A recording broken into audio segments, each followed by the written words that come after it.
followed Equestria, Renewal, Chapter 12, Solace.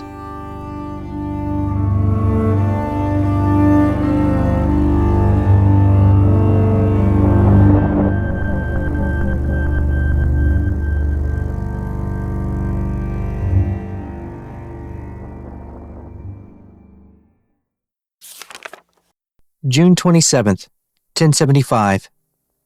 So, we're here. All moved in. Well, the boxes are moved in.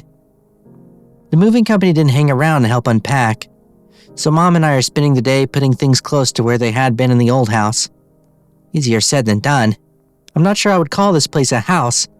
In my head, I had pictured a big mansion with a butler like on TV, but this definitely isn't that. It's more cottagey than that. It kind of reminds me of Dad's cabin out east, but without the fireplace, and with actual thatch on top of the roof like they used to have when Mom was a filly. There's a real roof beneath it, thanks Celestia, or my allergies would be going nuts right now. I guess trends really do follow 30-year cycles. At least the walls aren't purple. We're 2 blocks away from the castle and only a few houses away from the edge of the city, so we get our choice of tons of shade or tons of sunlight depending on the time of day.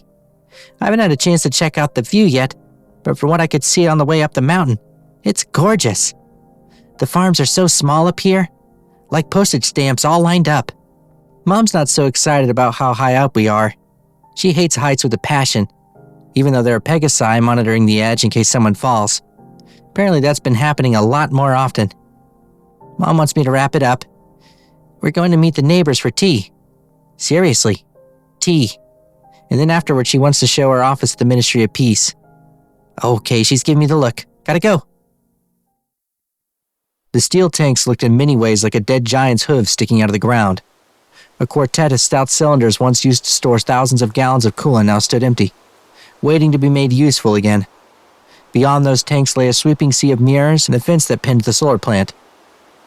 One of 2 guards, bedecked in F&F mercantile colors, nudged Ginger away from him as they escorted her toward the tanks.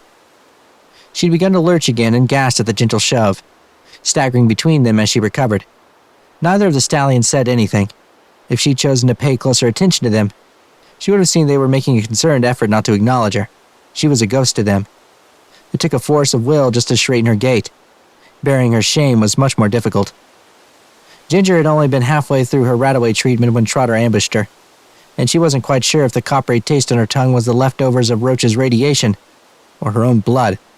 She supposed it was a bit of both. The sharp throbbing coming from her ribs told her that at least one of them was broken, maybe more.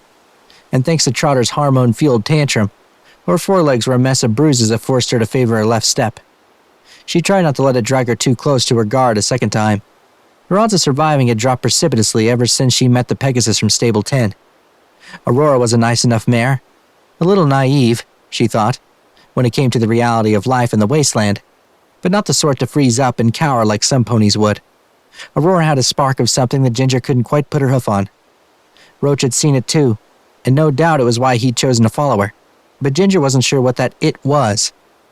If any other pony had caused her to lose her business and gotten her face plastered on the bounty boards, she would have thrown them headfirst into the nearest raider camp and watched from a comfortable distance. And yet, Aurora wasn't any other pony. Ginger wouldn't deny that she was attractive, much in the same way that flames attracted moths. It never ended well for the moth. Now that she was here, among the dead machines of this forgotten place, she worried that she'd already fluttered into the fire. They entered the morning shadow of the tanks, and a chill settled into Ginger's coat. Her guards led her to a makeshift door that had been cut into the bulkhead of the nearest tank, bound shut by a length of rusted chain and an old padlock. The stallion who pushed her stepped ahead of them and quietly fought a key into the padlock. It fought back, refusing to turn until he banged it against the side of the tank. Embarrassment creased his eyes as he pulled the chain free and opened the door. She was ushered through the doorway into the hollow belly of the container, a little more than a quick shove. Her guards followed her inside, one posting next to the open door behind them, while the other stepped past her toward a squat wooden chair at the center of the cylinder. Heavy leather straps hung limp from its arms and legs. 4 track marks on the dusty floor led to a red tool chest waiting near the chair. The septic odor of the container threatened to overwhelm her. Narrow cages barely large enough for a single pony ringed the tank's inner wall like a pie sliced too many times. Dented buckets set at the rear of each cage, their purpose already clear to Ginger's nose. A damp layer of dirt had been spread into one of the cages where a bucket had been spilled, waiting to be shoveled outside. Dangling from a cable that snaked through a hole cut into the container's roof glowed a single, bright bulb, lending a yellow pallor to this dark corner of the world. Each cage stood empty, their residents recently vacated. The guard gestured to the chair, and Ginger understood that this tank had been emptied for her. "Sit down," he said. Ginger looked at the guard, an earth pony with a dull coat the color of sand, and hesitated. She considered running, even putting together the steps in her head. Grab the chair with her magic, strike the stallion in the chin with the backrest, turn around, throw the remains of the chair into the pony behind her, take the key from the strap around his neck and open the door.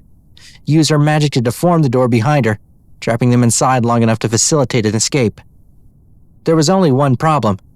Trotter's suppression ring, planted firmly around the base of her horn, which sent her magic recoiling into her skull like a hammer blow. When he was too busy tormenting the stallions pulling the wagon, she tried to hook the ring against the uneven planks to jar it loose. It hadn't budged, confirming her worries that Trotter had put a self-locking suppression ring on her.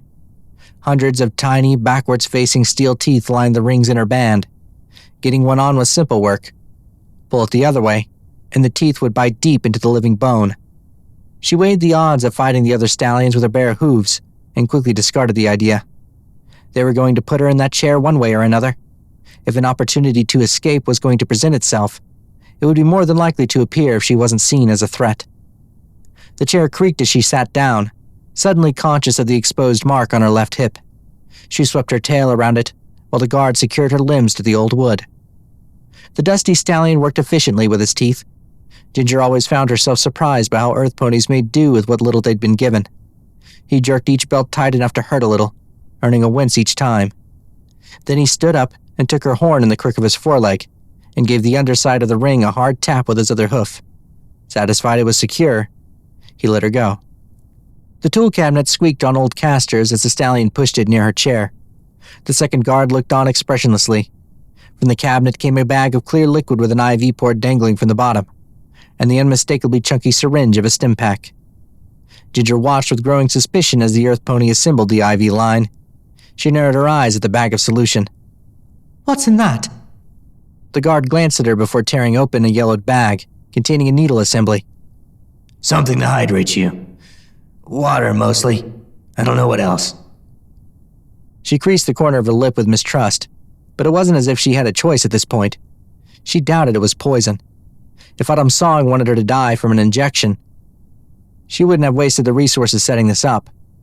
She winced as the needle pricked through the skin of her foreleg and sank through a bruise. The liquid that slipped through the line was crystal clear, medical grade. She watched as a small fortune worth of sterile water slipped beneath her skin. She was so captivated by it that she didn't see the stallion pick up the stim pack in his teeth and position it near her thigh. With a flick of his neck and a bright hiss of pressurized gas, the stim pack dumped its contents into her femoral vein. Ginger tensed at the burst of pain, but the relief she felt afterward was immediate. She made a noise somewhere between a sigh and a groan. All the aches of the last few days, especially the ones Trotter had inflicted on her, began to melt away. The stabbing pain in her ribs dulled to a deep throb, then to a shallow soreness that she could breathe around. Her body knitting itself back together. She tilted her head back and soaked it in. After several seconds, she opened her eyes and looked toward the tool cabinet, feeling oddly compelled to thank the guard that had only just strapped her to the chair. But he was gone. The cabinet sat alone, one of its drawers slightly ajar. In it, she could see a long row of unused stim packs. The padlock rattled, and Ginger looked to see both guards at the door, neither concerned with her. The lock clicked, and the door creaked open. "Excuse me?" she asked. The sandy stallion glanced at her as he walked through the door, but he remained silent. She watched with growing worry as it closed shut, leaving her alone in the empty container. Ginger stared after them, baffled. She looked down at the needle in her foreleg, then spotted the emptied stim packs lying on the ground near her right hoof. What was the point of it all? Even after her best weeks at the shop, she wouldn't have raised enough caps to pay for this kind of medicine. And it was medicine. Proper medicine from the days when it could be synthesized. imbued with healing magic and distilled to perfection, instead of cobbled together with the scraps left over from the war. The haze of illness and confusion had begun to evaporate, and she felt healthier. Why give her such a precious gift if they believed she was Cider's murderer? Confusion gave way to a deep, gnawing dread. What if they learned she hadn't killed Cider, and this was Autumn Song's way of gaining her trust? Scrubbing away any evidence of Trotter's beating, clean her up, and dangle carrots in front of her until she gave up the name of Cider's true killer. She came close to entertaining the idea, to take the easy way out and give them Aurora's name, but shame scattered the thought before it could solidify into something she couldn't take back. Aurora might not be family, but over the last several days she'd become the second of two ponies she could truly call a friend. Giving up Aurora wouldn't just end that friendship. Ginger had few doubts that it would be tantamount to killing her. If Aurora died, her stable died. What kind of life would she have if she had to live knowing it came at the price of hundreds of innocent lives? No. Whatever Autumn might try, she would endure it. At the very least, it might make up for some of her own sins. She tried and failed several times to find a comfortable position to sit. The straps around her limbs didn't give her many options beyond shifting her weight whenever the muscles in her sides complained. It was a strange sensation to feel rejuvenation and back pain marching in lockstep. She tried to gauge the passage of time, but the only measurable change in the tank was the gradual rise of the air's temperature. Likely, it was midday by now, she thought, and the tank's metal skin was soaking up the meager sunlight in earnest. The chain on the other side of the door rattled, and Ginger's ears perked up. The door cracked open, then steadily scraped across the floor. A pale yellow mare in a neatly fitted suit jacket stepped through the doorway. From her hip hung a heavy steel revolver in a simple holster. Autumn Song's face was a mask of disinterest, but there was an intensity in her eyes that betrayed the calm facade. Ginger could do little else but watch as the door lit with an emerald glow and clapped shut behind her, ringing the tank like a gargantuan bell. As the last reverberation drew silent, the mare began a slow walk around Ginger's chair. She said nothing as she completed the circuit. The only sound were the slow, calculated circle of hoofbeats. She stopped at the tool cabinet and peered down at the drawer of high-quality stim packs. Just a flicker of a frown, as if she were making a mental note. Then her eyes shot up to meet Ginger's. "Do you feel refreshed, Miss Dressage?" There was a potency in her voice that made room for only one answer. Yes, Ginger nodded. "I actually wanted to thank you. The efficacy of your The drawer slammed shut, making her jump. Autumn moved her attention to the IV bag lying atop the cabinet. Her eyes traced the line to Ginger's foreleg. "When we first started this company, my brother and I, we hired discount mercenaries to clean out the trouble spots along the new trade routes. One of them was a small hospital in a suburb of Manhattan." Autumn's horn glowed, and Ginger felt a gentle sting as the needle in her foreleg lifted out and away. It trailed the length of the tubing as it coiled around the half-used bag. Autumn spoke as casually as if she were making small talk during morning chores. "A raider clan had occupied the building for decades. Most travelers knew to avoid it, but inevitably some would get too close, and the raiders would descend on them like vultures to pick them clean. We went through 3 teams of mercenaries before the hospital was safe. As it turned out, the basement level had flooded after the war, and raiders never bothered to drain it." She pulled open the drawer, lifted out a silver stim pack, and slid it shut. "Cider was the one who found the shipping manifest on one of the locked terminals. He was always good with computers. I didn't think it was worth buying pumps over, but he was insistent. We could have filled a moat with all the water that had to be drained. Something about the water table being high near the coast. It just kept seeping back in. It took 2 weeks, but it was worth it. With the end of the world on the horizon, someone in the hospital was prudent enough to order a replenishment from the Ministry of Peace. The delivery was still sealed, sitting inside a freight elevator, shielded from whatever it was in those bombs that had ruined Equestria's magic. Cider had that smug look on his face for a full month. Never missed an opportunity to remind me he'd been right." Her voice faltered and she grimaced, turning away to hide the unwanted emotion playing across her face. The stim pack found its way to the tool cabinet, and Ginger watched as Autumn approached the soil-lined pin. A portion of the gate glowed green, and it creaked shut. Ginger had to work to keep her breathing steady. She could see the brass glinting from the cylinder of Autumn's revolver. Why did you kill him? Ginger took a slow breath. He attacked a friend of mine. Autumn turned around, the businesslike mask back in place. Did he rape her? She said the word as casually as if she'd offered Ginger a drink of water. Ginger hesitated before saying, He didn't get that far. Why did you care? The question carried no anger, just curiosity. Ginger didn't know how to answer. Autumn approached her chair. I asked you a question. I don't... You were a slaver, she interrupted. One of the dressage out of New Canterlot, if my sources are accurate. The words fell into her stomach like lumps of ice. A pleasant smile crept across Autumn's lips. And they are accurate. I've done enough business with your family to verify all of it. So what I want to know... Autumn leaned forward until Ginger could detect the sour scent of morning on her breath. Is why you had the audacity to kill my brother when you've done so much worse. She lingered there, a scant inch from Ginger's nose, her ears pinned back and her eyes rimmed red from recent tears. Ginger felt an inexplicable need to keep her chin low as she leaned away, as if Autumn were some unnamed predator ready to take a bite out of her neck. This wasn't going the way Ginger thought it would. Her heart was beating so hard that she could feel it in her temples. I left home over 10 years ago. The things that they do, that I've done, still haunt me, but have you killed one? Ginger blinked. What? Autumn took a step back. A slave. Have you killed a slave? She dropped her eyes to the floor and stared at Autumn's immaculate hooves. Memories she'd spent years burying drew dangerously close to the surface. Her voice was barely a whisper. Yes. Why? Autumn pressed. She was cutting deeper than she needed to. Ginger bit down the flash of hatred that threatened to spill into her mouth. He was trying to escape.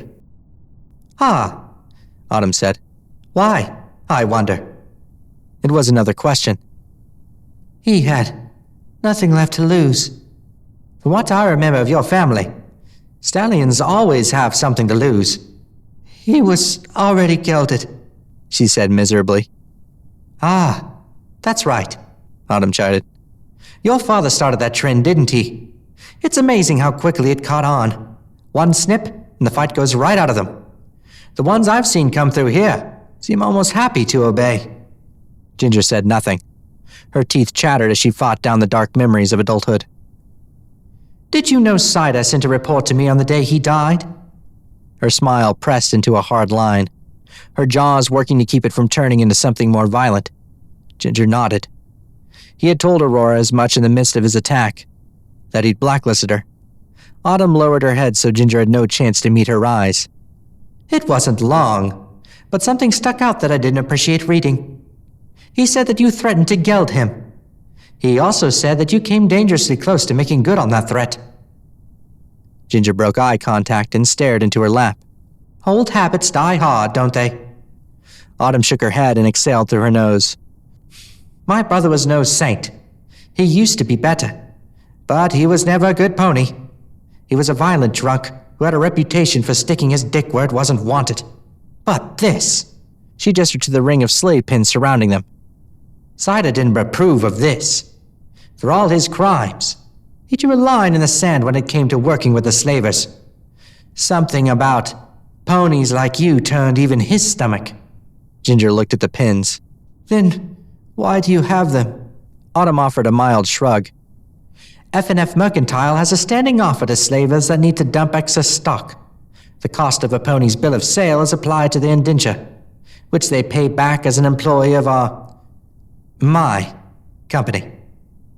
Ginger was well aware of the indenture model, including the fees and interest that would keep a pony working long after their initial debt was paid.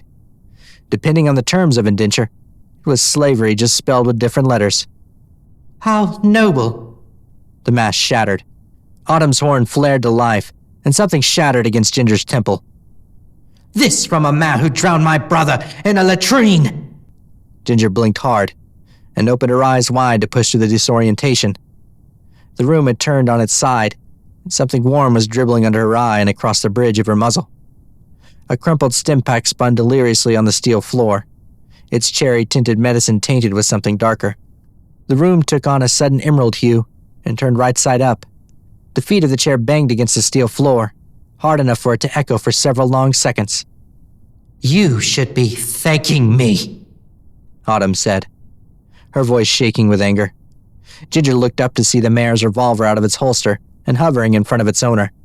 The cylinder clicked open and proceeded to spit out 3 rounds.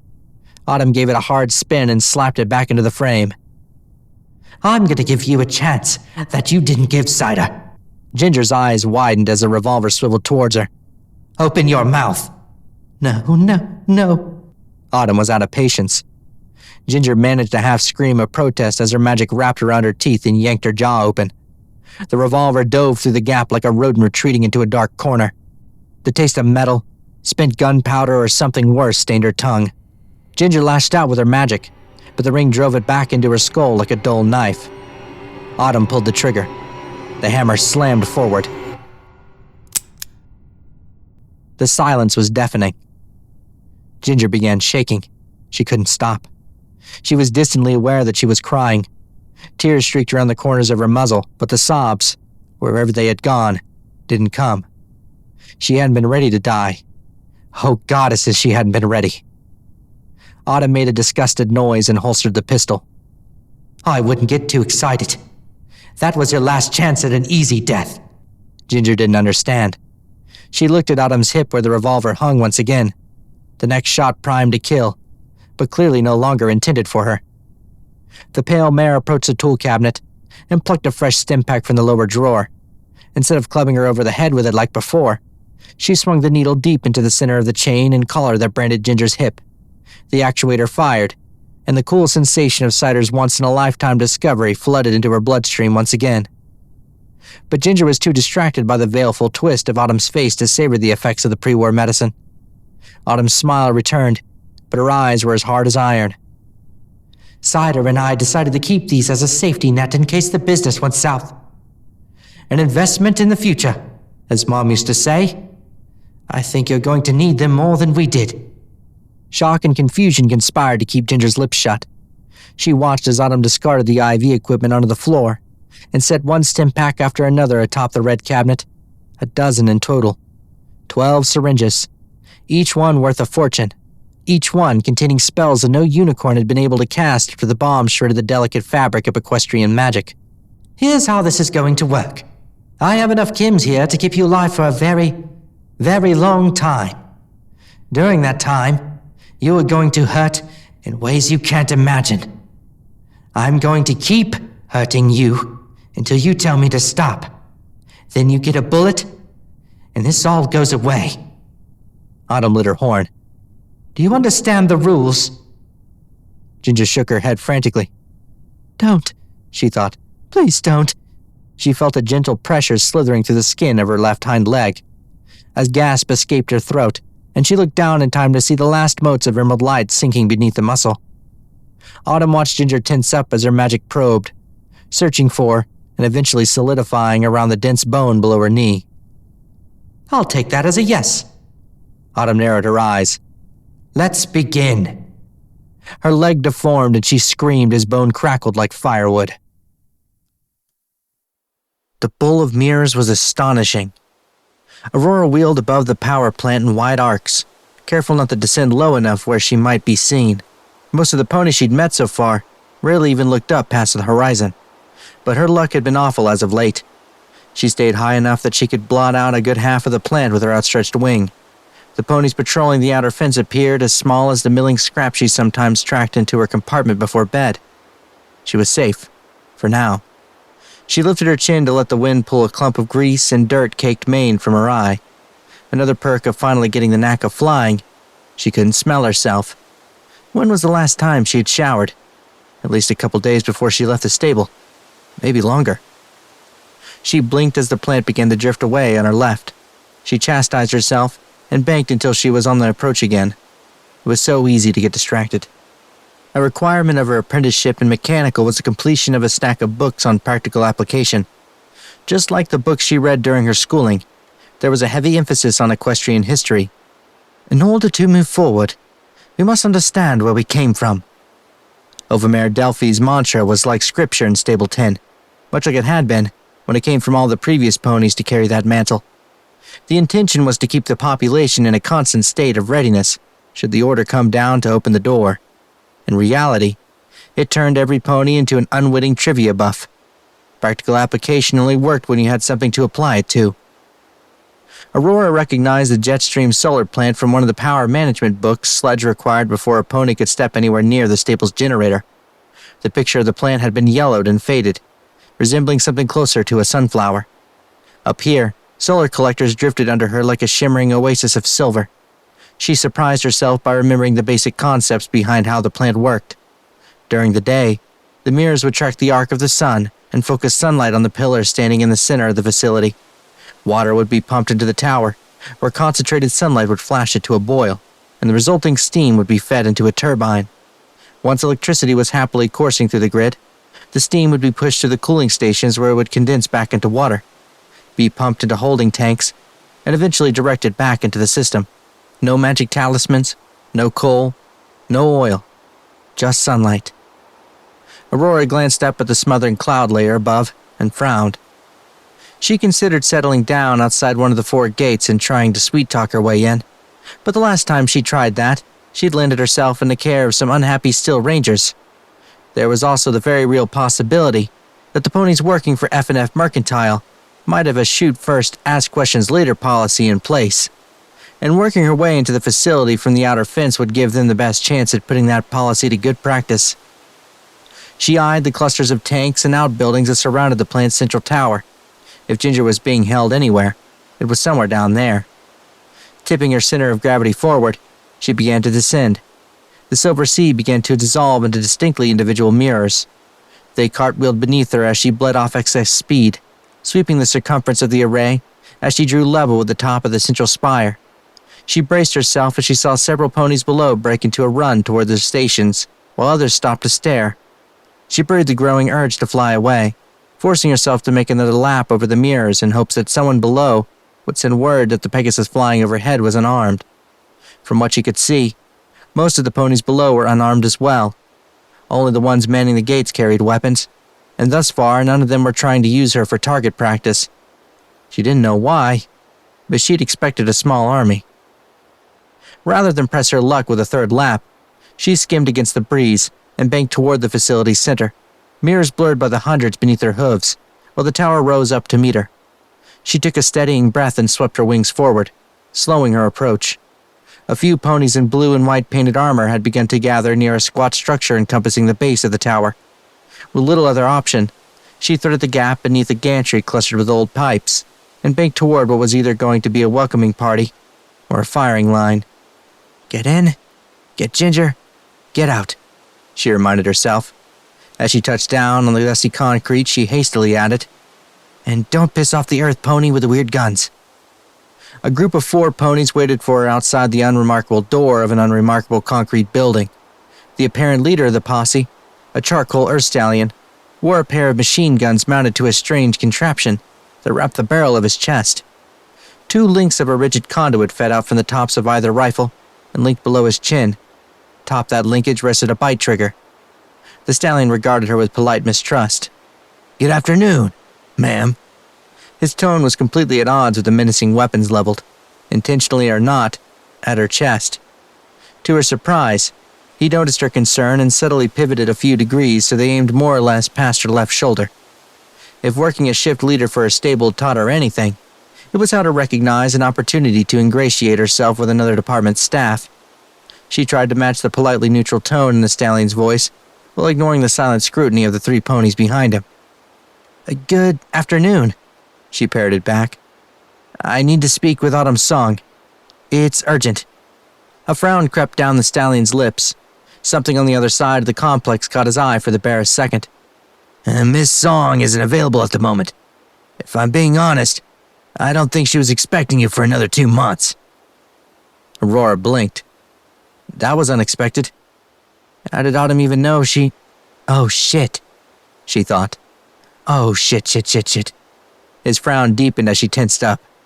The stallion had eyes like a hawk, which might explain why he was wearing the nudist equivalent of Lance's shoulder cannons on his back. She'd placed her hoof on a landmine without knowing it. Now she had to figure out how to step back without setting it off. If he thought she was someone else, there was only one someone else she could be. It was Blinder's Bluff all over again. I don't know anything about that, she said noncommittally. I came to talk to Autumn about a friend of mine here. There's been a mistake and... The stallion cut her off with a wave of his hoof. Your friend isn't here. If you want to wait for Miss Song in the lobby, you're welcome to do so. But I can assure you she'll tell you the same thing. She watched the stallion for a moment. She'd been in enough brawls back home to tell when someone's posture was set to move, and this stallion was positioned to swing his shoulders toward her. But he was restraining himself because he thought she was someone else. Someone from the Enclave. She was stuck. The stallion worked his jaw as if he were getting ready to say something, but a unicorn mare standing near the butt of his rifle took a step forward. I can go get her, Buck. Buck stared at Aurora for a few tense seconds before sighing, and nodded to his counterpart. All right. Just make sure to knock first. He looked at Aurora and tipped his chin toward the building's bland door. You're welcome to wait inside. Aurora watched the unicorn peel away from the group and start walking away. It took a force of will she didn't know she had not to follow the mare, but she could predict what would happen if she did. Buck wore a trump card over his back. Thus far, he'd been courteous enough not to play it. The mare slipped out of sight behind the corner of the building. Ma'am, I need you to step inside. We're expecting deliveries today, and Miss Song prefers to avoid any questions about taking sides. Buck was holding the door open as a pony might do for an honored guest or, in his case, an unexpected emissary of the Enclave. She noticed the two other members of the welcome wagon had already begun moving back to their posts, happy to leave Buck to handle this problem now that Autumn was being summoned. She didn't notice a subtle wrinkling of his nose as she walked past him and into the lobby. Your people really know how to blend in with the Dustwings, he commented. Word to the wise. You might want to dial it back a little. Aurora swallowed a litany of responses that tried crawling out of her throat, and settled for the smoldering glare she normally reserved for Sledge. Buck wasn't fazed by it. Much. Just don't sit on the couch if you can avoid it. Quincy's not having a great day. She shot Buck a parting look as he stepped back outside, leaving her to wait in the abruptly stylish lobby on her own. For a short time, Aurora felt like she'd walked back into her stable. No desiccated wood planks, no salvaged walls propped up with baling wire or rusted nails. The furniture, the decor, even the lighting seemed immaculate compared to everything she'd seen of Equestria so far. She could even smell the familiar antiseptic scent of Abraxo in the air. She wandered toward one of the twin white couches and pressed down on his plush leather armrest. Only when the material stretched could she see the webwork of cracks that had been repaired and sealed over. But at a distance, it all looked brand new. On the other side of the lobby sat a long, glass-topped receptionist desk. The top half of a Rabanco terminal peeked over the lip of the otherwise spotless surface. A few feet to the right of the desk, a genuine wooden door hung open. Inside, she could hear a scrub brush at work. Curiosity and more than a little impatience drew her toward the open office. As she neared the doorway, she found a slender white stallion bent kneeling on the office carpet. She assumed this was Quincy, judging by the pink stain he was trying to work out of the carpet. His short-trimmed tail flicked irritation toward her as he bore his weight down on the brush. She tapped on the doorframe. Hello? Quincy jumped as if he'd touched a live wire and spun around to attention, his rear hooves throwing a spray of pinkish suds from the stained carpet that spattered one of the many maps hanging from the office walls. Miss Song, I'm so sorry, but the stain is... Oh. Several varieties of surprise played over his face in rapid succession as his wide eyes went from Aurora's face to her wings and finally to the grime that had tinted her white mane something closer to a shade of dirt. For his part, Quincy didn't show his revulsion too prominently. He cleared his throat and stepped toward Aurora until she backed away so he could shut the office door behind him. Miss Song is currently unavailable at the moment. He adjusted his bow tie and stepped behind his desk, hopping into a chair that brought him level with the glass surface. His blue eyes flitted up to her and settled on her wings, where they remained for several long seconds. Important matters, I assume? She nodded once and offered a curt smile as her answer. Impatience was already starting to crawl up the back of her neck, and she could tell this Quincy was itching for a conversation. She shuffled her wings and began walking back toward the couches. Is this about, finding Solace? Aurora spun an ear toward Quincy and frowned. The way he'd spoken sounded off. Really off. She stopped and turned to face the stallion, who had a look on his face like he'd just been caught stealing cookies from the cookie jar. She stared at him with as neutral an expression as she could manage, the same way her mother had done when she needed to weasel the truth out of her daughter. Silence could be a powerful tool when applied correctly. Quincy opened his mouth, closed it, then finally broke the quiet. I'm just curious is all.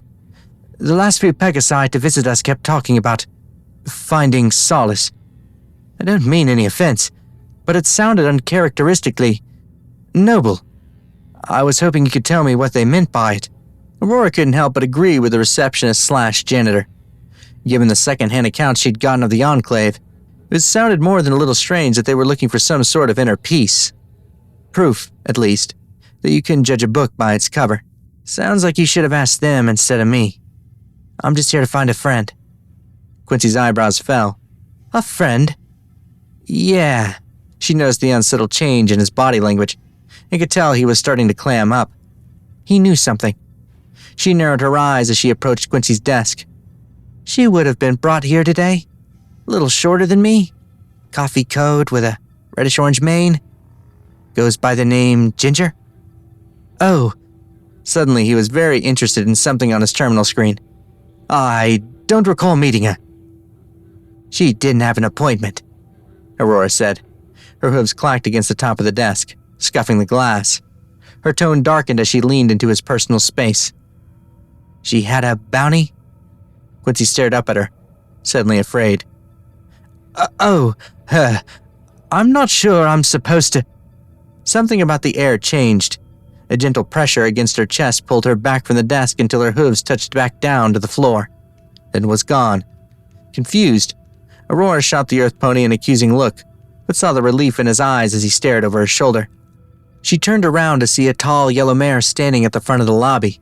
The door clicked shut behind her, just as the emerald aura faded from around her horn.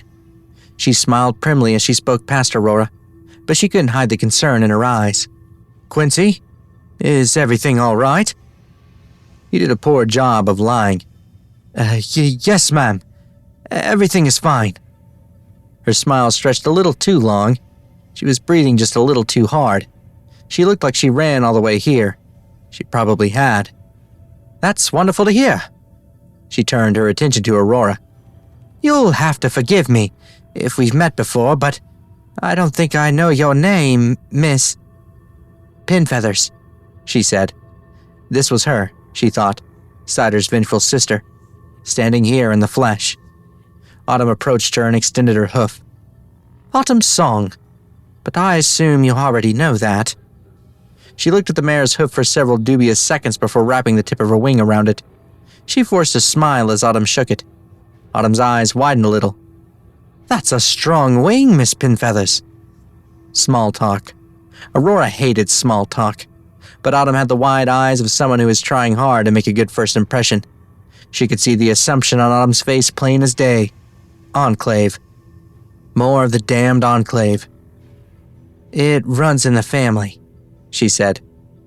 Clean jeans since the beginning, Autumn chuckled knowingly. She took back her hoof and glanced at her receptionist. Have you finished cleaning, Quincy? Quincy began to answer before understanding that it had been less of a question and more of a polite invitation for him to be somewhere else. He dropped down from his chair and charted back to the office, his hoof squished in the wet carpet as he closed the door behind him. Autumn shrugged an apology. He can be a little bit nosy. Aurora offered a sympathetic smile. Stallions, she said. It was a disposable comment on Aurora's part, but something about it tickled a genuine laugh out of Autumn. Her laughter had a surprisingly musical quality to it. It was difficult not to enjoy. You have no idea how much I needed that, she grinned. The last few days have been a trial. Aurora hid the jolt of discomfort behind a nervous smile. Sorry to hear that. She waved her off. Oh, don't be. It is what it is. I'm just relieved that it'll be over soon. Speaking of which, a member of my security team pulled me away from something rather important to meet you here. Believe me when I say that I'm honored to offer the Enclave my services, but I wasn't expecting another check-in for at least another month or two. More subtext. What are you doing here? Aurora hesitated. Part of her wanted to run with the lie that these ponies wanted to believe, use the presumed authority of the Enclave to demand Ginger's release. But she thought better of it. Ironshot had made it crystal clear that the Enclave were happy to hunt and kill Pegasi for the simple crime of being born beneath the clouds. And thanks to the chance run-in with one of their sprite bots at the Red Delicious, she was now undoubtedly on their radar.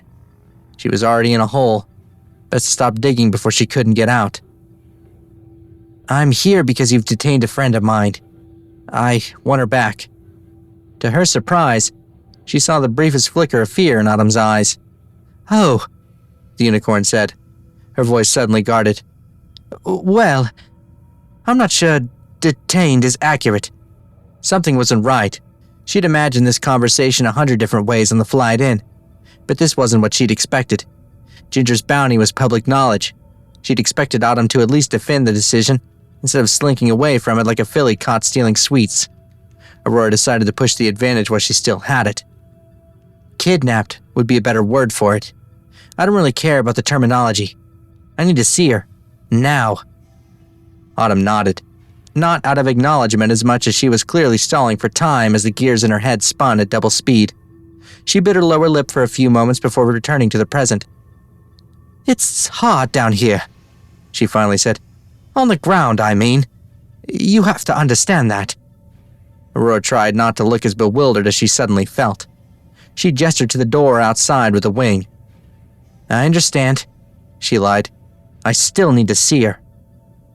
Autumn nodded and led her out of the lobby, back into the grainy midday light. Buck stood outside the door. He had likely been there the entire time, though he made no indication he'd heard anything. Aurora tried not to look down the barrels of his rifles as she walked through their sights. She followed Autumn to the opposite side of the main building where a row of dock doors sunned themselves in the meager sunlight. Several lay collapsed in rusting heaps over the lips of the raised floor. The remaining few that still hung on their cables bore the faded Jetstream solar logo across their midsections. Crumpled against the furthest door, a large transport carriage sagged over deflated tires. Autumn led her up a short stairway next to the docks and into the shallow garage space. A broken-down version of the forklifts Pegasi currently drove in the belly of her stable sat snug against the far wall, a thick cable snaking out from a bank of ruptured batteries and into a charging port in the wall. Metal racks lined any wall space that hadn't been claimed by doors or equipment, their shelves stripped bare by scavengers. Autumn's horn flashed, swinging open a far door that pivoted away from a dimly lit stairwell. The air smelled damp as they descended, an odor Aurora always kept her nose open for when she inspected the spaces between walls and floors back home. Too much humidity bred mold, and discovering mold meant days wearing stifling respirators and trying to keep bleach-tainted sweat from seeping under her goggles. She tried not to look too hard, for what she could smell was already there. 3 circuits around the railing brought them to the bottom of the stairs where a locked gray door waited. An emergency light glowed dimly above it, feeding off the same power source that illuminated Quincy's lobby. Aurora wondered about that. Autumn stopped short of opening the door, her ears low with indecision. It was all Aurora could do to stop herself from shoving past her and yanking it open herself. Judging by the black card scanner mounted into the wall next to the handle, that wasn't going to be a successful strategy. She said, but stopped herself. She gave her head an irritated shake and lifted an ID badge from the breast pocket of her jacket. The face on the ID was discolored, and the laminate had begun to peel apart, but there was still enough detail for Aurora to spot the grinning face of a teal stallion in a Jetstream-branded polo. Autumn swiped the long-dead worker's card, and the deadbolt snapped out of the lock. The door groaned toward her on hinges misaligned by the years. Autumn took the handle with her magic and stopped the door before it could open fully, the emerald light of her horn casting the stairwell in a sickly glow. Aurora felt heat flare in her chest at being held up. I'm not looking for Solace, she said. Seeing the irritated look on Aurora's face, she elaborated.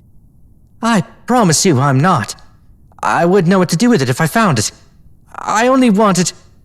Aurora wrapped her wing around the door and yanked it open. Whatever Autumn's confession was, whatever lies she wanted to tell could wait. Ginger couldn't.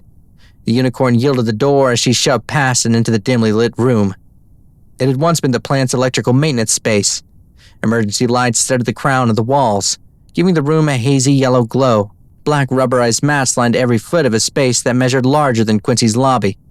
Floor-to-ceiling breaker cabinets stood shoulder to shoulder down the nearest wall, while thick electrical conduits snaked out of the tops of each unit, creating a strange web of parallel lines and right angles that made sense only to the ponies that had maintained them.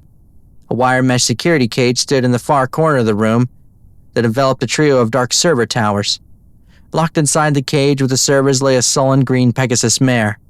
A terminal sat on the ground in the corner, its screen glowing with unfinished work. The Pegasus lifted her head toward the sound of their hooves, her eyes knitting together over a swollen black eye. Her good eye narrowed at the sight of them, and then she was on her hooves, shoulders low as if ready to defend an attack.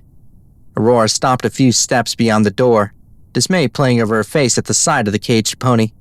The wrong pony. Her heart dropped in her chest. Who the fuck are you? The Pegasus demanded. Where the fuck is Ginger? Aurora thought. Autumn strode to a stop alongside Aurora, slipping into an air of authority with a natural ease. It was almost believable. She will be taking you back to your people, provided I have your assurance that your time here will be regarded as a misunderstanding. The caged Pegasus laughed derisively. A misunderstanding? Bitch, open this door and I'll be happy to misunderstand my hooves up your ass.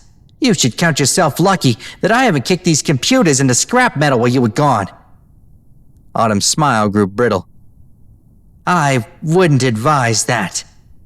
The mare stepped toward the mesh until her nose was pressing against it. If you think your new friend is going to make me play nice, think again. Open this door and I'll kill both of you. She regarded Aurora with her good eye. The anger on her face was primal. Especially you, Dustwing. Aurora hesitated. She looked at Autumn only to find the unicorn staring back at her, brow furrowed with sudden mistrust. Light danced along the swirl of her horn. Autumn took 2 steps away, far enough that Aurora could see the empty holster around her thigh. Dustwing? She asked. Her wings tensed, lifting slowly from her sides. Whoa, hey, I never... The pistol slid through her mane into the ridge of her neck, stopping the words on her tongue. When Autumn spoke, her voice was stringent with the clipped tone of someone accustomed to deception, but who never grew to appreciate being on the receiving end. Miss Julep, I was under the impression that my guest represents the Enclave. She told me she intends to free you. Julep snorted. That's going to be embarrassing for both of you. Enclave don't recruit muds. We have more eyes on this place than you do. You want to let me go? Crack this can open and I'll go. But I ain't going to be seen leaving with her. The Pegasus didn't even flinch as she threw away her chance at escape. Her eyes burned with unfiltered hate as she stared at Aurora. Autumn's eyes flashed toward her too. Suddenly, Aurora felt very outnumbered, and the pistol against her neck felt very cold. I don't think you'll be leaving anytime soon, Miss Julep. You still have important work to do. She snorted and formed her feathers into a gesture Aurora suspected she was the only other pony in the room to recognize. I'm working, but not for you. Enclave's gonna purify this place of your taint once they work out where I went. Whatever your deal is with the uppers is void. I'm just sticking around to make sure you don't get your hooves on these coordinates. Her eyes flicked from Autumn to Aurora. Do it, Julep jeered. Bang! One less fleck of shit in our skies. Anger climbed Aurora's throat. What the fuck is wrong with you? Julep ignored her, laughter trickling out from the mesh. Song, did you really think she was one of ours? Oh, Celestia, that is rich. She's a mud crusher just like you. You ignorant cunt. The barrel of Autumn's revolver didn't leave Aurora's head even as a green light enveloped the caged mare's left wing, and it folded in half like paper, turning Julep's last syllable into an unintelligible scream. The Enclave mare scrambled to the far side of the cage, and her wails quickly devolved into profane gibbering that Autumn flatly ignored. Her attention was still on Aurora, the gun still pressed to the back of her head. She had to raise her voice just to be heard over the noises coming from the cage. Explain, Miss Pinfeathers. Explain what? Aurora shot back. She's not the pony I'm here for. I came for Ginger. The words echoed against the hollow room, mingling with Julep's promises to kill them both in a startling creative list of ways. Autumn was struck dumb by the admission, but the pressure of her revolver never left Aurora's neck, her lip raised away from her teeth by the barest inch. The slaver? Autumn said. Your friend is the mare who killed my brother? Aurora blinked several times, trying to put the two statements together like a round peg going into a square hole. She's not a slaver. She owns a tailoring shop in Junction City where we met. And she didn't kill Cider. I did. Her eyes narrowed dangerously. You. Aurora nodded as a lump rose in her throat. The revolver dug into her skin, and it occurred to her that this hole in the ground would serve as her grave. Witnessed by a deranged Enclave Pegasus she didn't know, and far from the home and the ponies whose lives she'd hoped to save. Bitter regret sank into her stomach as understanding hit her. She failed. Maybe Stable Tind would send out someone else. Maybe they would even succeed where she hadn't. But her story was ending. She squeezed her eyes shut and waited for it to come. Are lying. The revolver lifted away. Startled, Aurora opened her eyes and stared at Autumn in the dim light. I'm not, she said thickly. I killed Cider. Ginger had nothing to do with it. The pale mare shook her head. No, you didn't. My brother failed at many things in life, but he was an excellent magic user. He'd sooner grow a second head than let himself die the way he did at the hooves of a Pegasus. The dismissal stung. She could still feel the rumble of thunder in her chest, hear the pip-buck staccato chatter after each flash of lightning.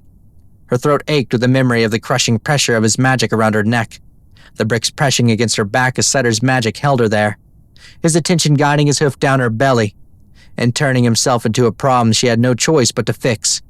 She could hear the wet crunch of her pip-buck connecting with his mouth, his jaw, his skull, until the life spilled out of him and into the dirt. Aurora stared at Autumn as the memories washed over her. Cider's sister stared back as if she were a problem that she also knew how to fix. Let's discuss this somewhere more private. Behind her, the door swept open into the stairwell with a peal of metal. No, Aurora said slowly. Let Ginger go first. Autumn's eyes hardened. Don't test me, Miss Pinfeathers. I'm happy to feed your corpse to the Deathclaws right alongside your friends. If that's what you want. She rooted herself where she stood, facing Autumn with her hooves planted wide. She wasn't going anywhere. Not until Ginger was freed. Not until she'd taken her place. Then her vision went emerald, and she felt herself lifting off the floor. Now, Autumn snapped. Aurora swiveled toward the door and slid toward it like a piece of luggage on a carousel. She opened her mouth to protest, but felt Autumn's magic coalesce around her jaw, slamming her teeth shut with a hard click that she felt in her skull. Behind them, Julep erupted with pained laughter, her voice dripping with glee. So that's why you've been so pissy, huh? She called out. Big brother took a dirt nap? Aurora could swear the aura around her just grew warmer. She strained against it, but it didn't budge as she drifted over the threshold. So what does that make you, Song? Sole proprietor of your little empire? Queen of the nation that never was? How long do you mud ponies wear black after a funeral anyway? Julep was digging her hooves in deep now, clearly probing for a reaction, trying hard. Aurora could feel her anger bleeding into her magic. Whatever Julep was aiming to accomplish, it was working. You two was close, right? Does that make you his widow, or... Aurora jerked to a halt above the stairs. The emerald aura shimmered with heat. Seeing she was getting somewhere, Julep doubled down. Oh, yes. The Enclave knows all about your little dalliances with Big Brother. The footage alone is something of a legend among the archivists. She laughed. I have to say, though, it's not surprising. Some of the old records suggest Flim and Flam warmed each other's bed from time to time, and the apple never falls far from the tree. I wonder what you'd do now that you don't have your brother to warm yours. Was Julep trying to get herself killed? Aurora began to list slightly to the right. The pressure holding her in the air was loosening. She grit her teeth and forced her neck to bend, the magic relenting until she managed to get an eye on Autumn. The pale mare had turned to face Julep. She was furious. And how has your bed been these last few weeks? Autumn answered. Cold. A little darker than you're used to. I'll tell you what, Miss Julep. If by tomorrow you don't deliver Solace to me, I'll deliver a few of my best stallions to you. Does that sound agreeable to you? Is that the closeness you so clearly yearn for? Julep stiffened. Don't. The list was devolving into a lazy roll. Aurora strained her wings forward and tried to grip her feathers around the railing, but it hung just beyond her reach. She needed to get out of here, to regroup and think of something else. The sound of Julep's wing crackling in half still scraped at her ears. "Oh, it's no trouble," Autumn said, stepping toward the cage and pulling the railing away from Aurora's wings as she drifted backward with her. "And frankly, it's been so long since Buck has made time for himself. I don't see why I couldn't give him the night off. I can only imagine how appreciative he would be." Aurora held the door frame between her wings, feeling the sleeve of magic peeling away from her as Autumn slid toward Julep's cage. "Just kill me," Julep whispered, then louder. "Just fucking kill me!" This time, Autumn laughed. "And you're weak. Next time, ask nicely. Don't think you can goad me into it." Hooves slammed against the mesh. "Then do it. I'm dead anyway. So just fucking do it." Aurora felt her wings slip free. Autumn smiled. "Find Solace. Then you can—" A gust of wind billowed into the musty room, hurling centuries of dust into the air. Autumn wheeled around in time to see Aurora touch down on the upper landing and kick off up the next flight of stairs. "Fuck!" she snapped, and quickly gave chase. Aurora's heart pounded as she half flew, half galloped up the stairs. Her wings slapped the wall and railing as she hurled herself upward. She cursed herself as Autumn's hooves echoed against the stairs below. A green glow snatched at her wing as it drifted over the railing, but she jerked it away before it could solidify enough to snare her. This was a mistake. Coming here without a weapon, without a plan, but an awful mistake. She hoped to be able to reason with Autumn, to explain what had happened and pray for whatever passed for mercy in this barren wasteland, so that Ginger could go free. Instead, she fucked it all up. Again. This wasn't her home. This wasn't what she was good at. Why did she keep thinking she had any control over what happened out here? Diving out of the stairwell into the garage, she slammed the door shut with a sweep of her wing and bolted across the loading zone toward the nearest open dock doors leading outside. Her legs ached. Once she was airborne, she could regroup and come up with a plan. The door behind her exploded open, throwing a shower of sparks as it skittered across the rough cement floor. The world went emerald and lurched sideways as Autumn swept her up and threw her like a brick. She crashed into the rusted panels of a surviving garage door, punching a hole through the rotted metal and sending a hail of shrapnel into the concrete with her. The sky and ground tumbled until she rolled into the rotted chassis of the ancient carriage. Aurora lay there for several seconds, too stunned to do anything else but groan as her body checked off a fresh list of new pains. She rolled onto her stomach with a wince and looked back at her hind leg, which burned like someone had jammed a hot poker into it. The pink skin that covered the bite from her first encounter with the ghoul had torn open and bled freely. She tried to stand, slowly at first, and then more quickly as what was left of the garage door shrieked and peeled away from its mounts, announcing Autumn's arrival. Her legs, however, refused to work with her. Confused, she toppled like a newborn foal. Her head throbbed where it had cracked against the carriage, and the sky above spun like a drunken top. Then it went green, and she knew she was caught. There she was, the pale mare in her rumpled jacket and tousled red and white mane that threatened to spill loose from the green ribbon that once held it tight behind her ears. A candy-striped curl hung between her eyes as she looked down at Aurora, her face twisted with anger. "Where do you think you're going? Did you really think you could just waltz into my home? My place of business? Tell me that you killed my brother and just run away? No, my little friend. You don't get to leave. Not anymore." Aurora tried to move, but Autumn held her down like a lead blanket. She allowed her to escape once. It wouldn't happen a second time. "I just want to—" Aurora bit down as Autumn pressed her head down. "Please, just let her go." Autumn's muzzle wrinkled with distaste. "Why?" she demanded. "So you can take her place? So my brother's murderer can walk free? Do you even realize what you're asking? What kind of message that would send? Ginger didn't kill him." Autumn bent her neck until her muzzle grazed Aurora's ear. "It doesn't matter." The words echoed off the side of the building. Buck and two others appeared around the far corner, drawn toward the noise. Autumn shot an irritated look toward them that they couldn't see, then lowered her voice as she turned her attention back to Aurora. "Do you know how hard it was to build this company? How many ponies died? in order to make just a few of the roads safe to travel again? We did that. Cider and I. And right as we were on the verge of finding...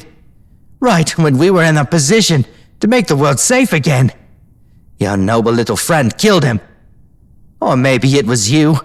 It doesn't fucking matter. She stepped back and wrenched Aurora off the ground. Ignoring her cry of pain, she spun her so she could look her in the eye.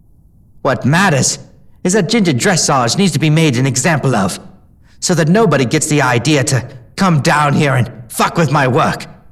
Her death is necessary, Aurora. Much like yours. Aurora was oddly thankful for the paralyzing magic keeping her pinned to the air. Without it, Autumn would have seen her trembling.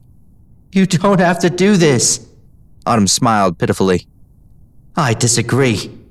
But before that happens, let's pay your friend a visit. I'm interested to see which one of you dies first. The horrendous pressure around her jaw returned, sending shots of pain down her neck. As Autumn turned toward the approaching guard ponies, she broke into a trot. Aurora suffered the nauseating motion of being carried as if she were little more than a tool bag. Her magic pressed against her like a pull of wet cement, allowing barely enough room for her to breathe, let alone move. It was as close to suffocating as she could get without enduring the real thing. Buck and his entourage slowed as Autumn drew nearer, their wide eyes set on the Pegasus being held in the air. The charcoal stallion's voice was carefully neutral as he asked, "Ma'am, is everything all right?" Autumn waved him off as she passed by. I have it under control. Miss Julep identified our new guest as a Dustwing. Buck turned to follow her, his rifles bobbing as he kept pace. She's not Enclave? She was happy to let us think she was, but no, she's ground-born. They turned the corner of the building and into the shadow of its central tower. You'll be spending the night below with Miss Julep. I want you to find out how she could tell that our Pegasus friend was a fake. And give her ample encouragement to find Solace before I speak to her again. Spending the night? Autumn sighed. Talk to her, interrogate her, fuck her. I don't care which. Just figure it out. Oh, and bring another chair and some straps to Tank 4. Buck nodded and peeled away with his entourage toward the main building, rather than ask questions he didn't want answers to. Autumn continued on toward a quartet of cooling tanks on the facility's periphery, humming contently as she walked. Aurora could only watch as the massive tanks rose above her. The dome tops drifted out of her field of vision, and she found herself facing a worn and rusted metal wall. A sand-colored earth stallion posted next to the makeshift door saw them approach, and set to work removing the padlock. He pulled the door open toward himself in time for Autumn to nod her thanks and push her cargo through the door, following close behind. The door slammed shut behind them with a sonorous boom. Ginger looked up from her chair with terrified eyes.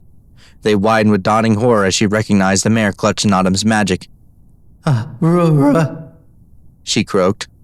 Her voice, torn ragged from screaming, sounded like it belonged to somebody else.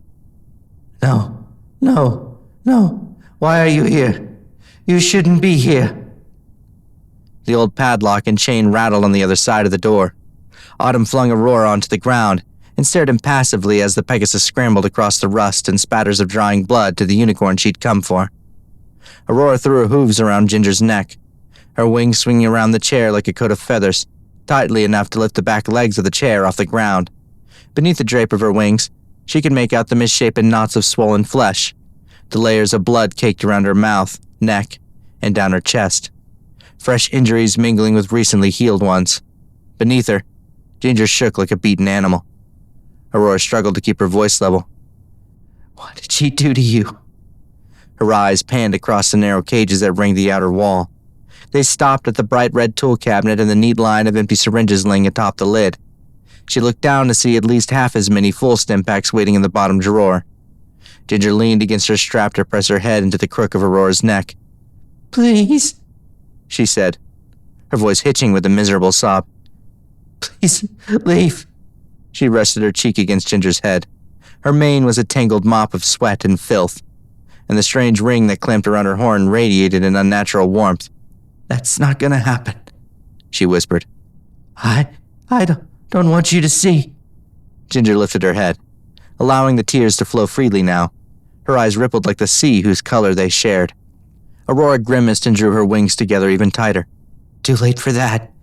I didn't fly all the way here just to leave without you. Ginger looked up. You flew? Her face flushed with pride. Yeah. The smile that spread across Ginger's face was genuine and sad. She blinked several times, clearing the wetness from her eyes, and her expression changed into something else. Then fly to Philadelphia. Find your ignition talisman, and go home. Aurora opened her mouth, but the words weren't there to be spoken. Autumn chuckled mirthlessly as her magic peeled her wings back from Ginger and pulled the two mares apart. Aurora's eyes pleaded with Ginger as the gap between them widened. A slaver and a Pegasus, Autumn chided. Her smile widened at the sight of Ginger's dismay and Aurora's growing frustration. Her magic swarmed around Aurora's hooves, fixing her to the floor as tight as any weld. She smiled knowingly at Ginger. You haven't told her, have you? Ginger tensed against her straps. Go ahead. Autumn sat down next to Aurora, her horn thrumming with green fire looking for something to burn, and threw a hoof around her shoulder. Aurora tried to recoil, but her hooves remained firmly in place. Or would you like me to? We have time. Not here, Ginger said. Yes, here, Autumn said, the humor draining from her voice. Or else she's going to spend her last hours wondering where that mark came from. Aurora's eyes sank like an anchor toward Ginger's hip. Formerly a blank coat, now brandished with something that hadn't been there before. A chain and a heavy collar. She couldn't stop herself from looking up at Ginger, searching her eyes for understanding. I thought you said you never got a mark, Aurora said. Ginger stared hard at the floor. Hi. She stopped, a parade of emotions playing over her face. I didn't get my mark. I got this one instead. A slaver's mark, Autumn clarified, her sour breath wrinkling Aurora's nose. They all get the same one. Eventually. Isn't that how it works? Yes. When? Ginger didn't lift her eyes from the floor. When what? When did you get yours? Aurora flattened her ears and looked at the cages around them. She didn't want to hear this. Not now. Not here of all places. Would you like me to guess? Autumn asked. Ginger's eyes flicked angrily towards the mare. No, darling, I wouldn't. Autumn's horn flared and Aurora was immediately aware of the weight doubling down on her hooves. It felt as if she were trying to drive her legs straight through the steel and into the dirt below. When she looked up, she saw that Autumn was approaching Ginger with all the intent of a furious mother. She dug her hoof under Ginger's chin and pulled it up until she met her eyes. Don't darling me. The ponies that your family breeds are far from generous. You're not her. Ginger's eyes bulled with anger. I didn't choose my family. Pity you. Autumn laughed. She paced a circle around Ginger's chair, sliding her tail beneath the unicorn's chin as she passed. Born into safety, wanting for nothing. What a hard life you live. It must have been terribly difficult putting a collar on your first slave. Did your pristine little hooves get dirty when it happened? Is that what inspired you to leave it all behind, in hopes that you might spend your days sewing your way to redemption? Aurora watched Ginger freeze, her anger doused by shame. Ginger met her gaze briefly enough for her to see the tears returning in force. Oh, look at that, Autumn purred. That's exactly when it happened, isn't it? Ginger tried to turn away, but Autumn's magic latched on to her chin, forcing her to watch her captor's circle into view. That's when you got your mark. She stopped short of a full revolution, leaving just enough room for Aurora to watch. When it appeared, were you happy? Ginger hesitated, then nodded silently, tears falling quietly into her lap. Do you think the pony you collared was happy? Stop it, Aurora warned. Autumn looked at her dismissively. Then stop me. She lifted her wings and threw them to the floor, throwing a cloud of dust behind her. The binding around her hooves didn't register it at all. She stared the pale mare down, daring her to loosen her grip. Autumn watched the dust curl against the far wall with amusement. Not many places to fly in here, little bird. Let go of my hooves, and I'll take you on a tour, bitch. Autumn blinked, then inhaled slowly. She turned to Ginger and exhaled, a mote of magic drifting into the tool chest and lifting out a stim pack, its ruddy fluid burbling inside the gleaming steel casing. Aurora, do you know how these work? She slid the syringe up to Aurora's nose and let it hang there a moment, the tip of its needle tracing a narrow line up the bridge of her muzzle. Then it drifted away, back to Autumn. All 3 pairs of eyes were fixed on the syringe. Medicine, to be sure. I don't pretend to know all the compounds, but some of them still occur naturally despite what the war did to the soil. But the stim packs we make today are lacking. They're wonderful painkillers and work well enough to close up a shallow wound, but they're barely more than piss water compared to what ponies used to have. A metallic jangling echoed off the tank walls. Aurora frowned and looked back at the door, thinking the padlock was being undone, but the noise wasn't coming from there. She turned around and realized Ginger was trembling against her straps, the buckles clattering while her eyes splayed open at the side of the needle. 8 empty needles glinted atop the tool cabinet like exhibits in a trial. Aurora's hackles stood on end. Before the bombs fell, Autumn continued, staring bitterly at the syringe, before balefire almost burned all magic from the world, unicorns used to be able to cast beautiful spells. We could do more than just touch. We could create. We could bend reality with a thought. The old unicorns wove spells into everything before the end, even their medicine. She dipped the syringe towards Ginger's hind leg, grazing her coffee-tinted coat. Ginger began muttering the same word over and over again. No, no, no, no, no. Aurora pulled against Autumn's magic until her joints popped. What is wrong with you? Stop! Autumn turned her head slowly toward the Pegasus and smiled. You're right.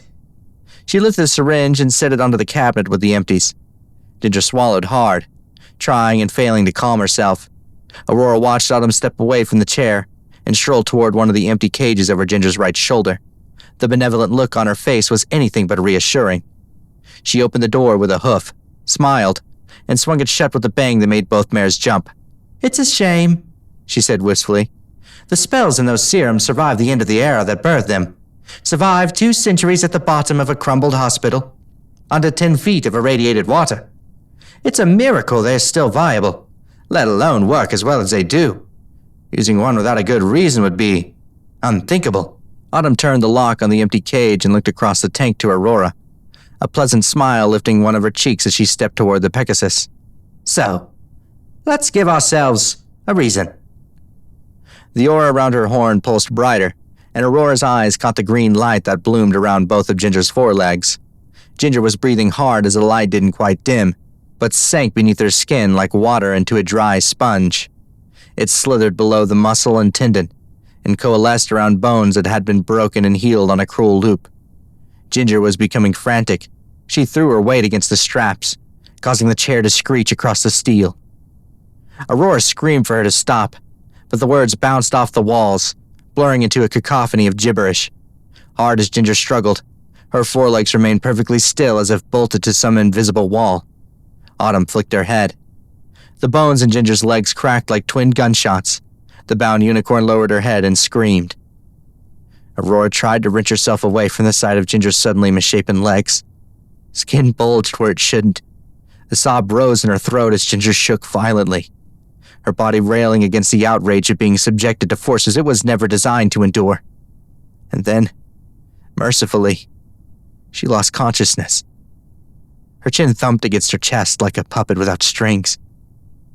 A thin wisp of smoke flowed from the ring clutching her horn, its polished metal dulled by heat that had already begun to dissipate.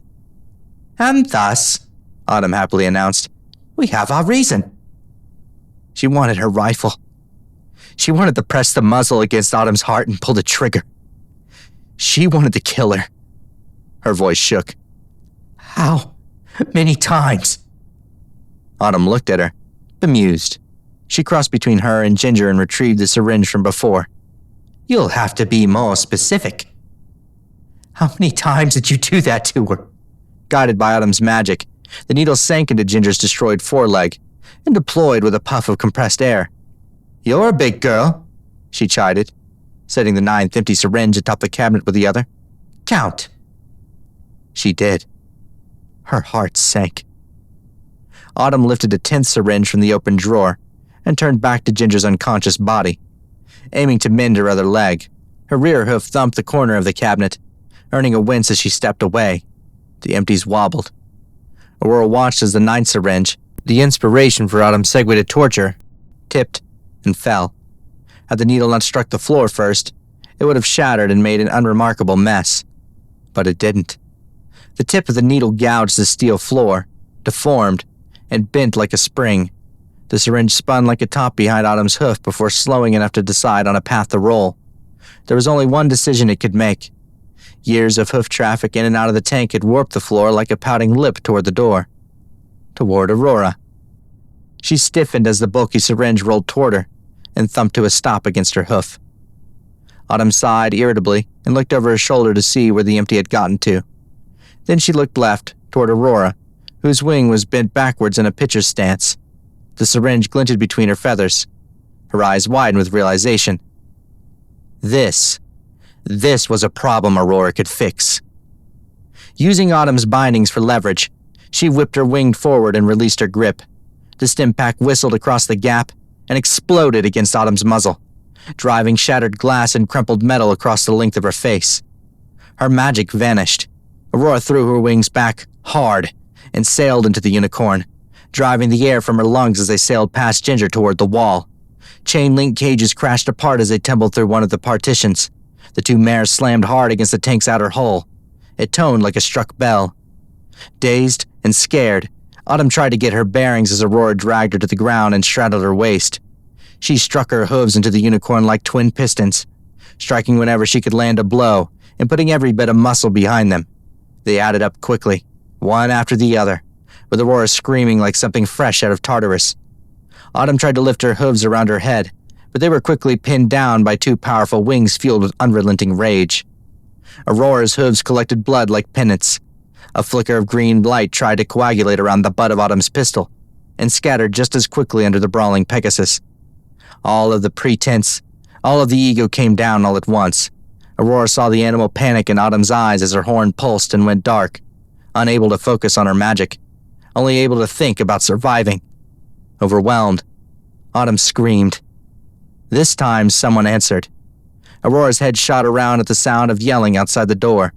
The padlock clattered loudly against the latch as the earth pony outside fumbled to get it open. He hadn't been armed, but Buck and his cannons wouldn't be far away.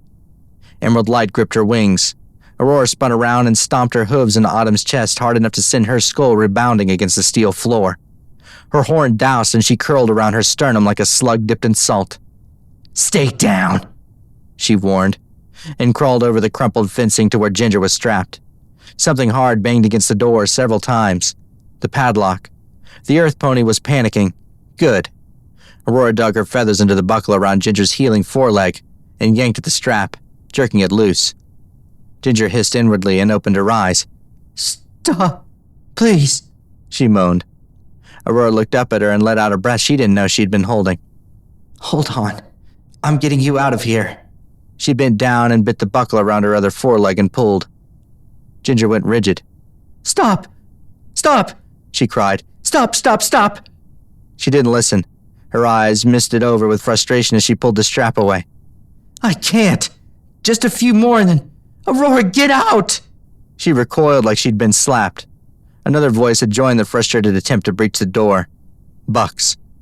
Ginger strained to focus on Aurora. Her eyes were awash with tears.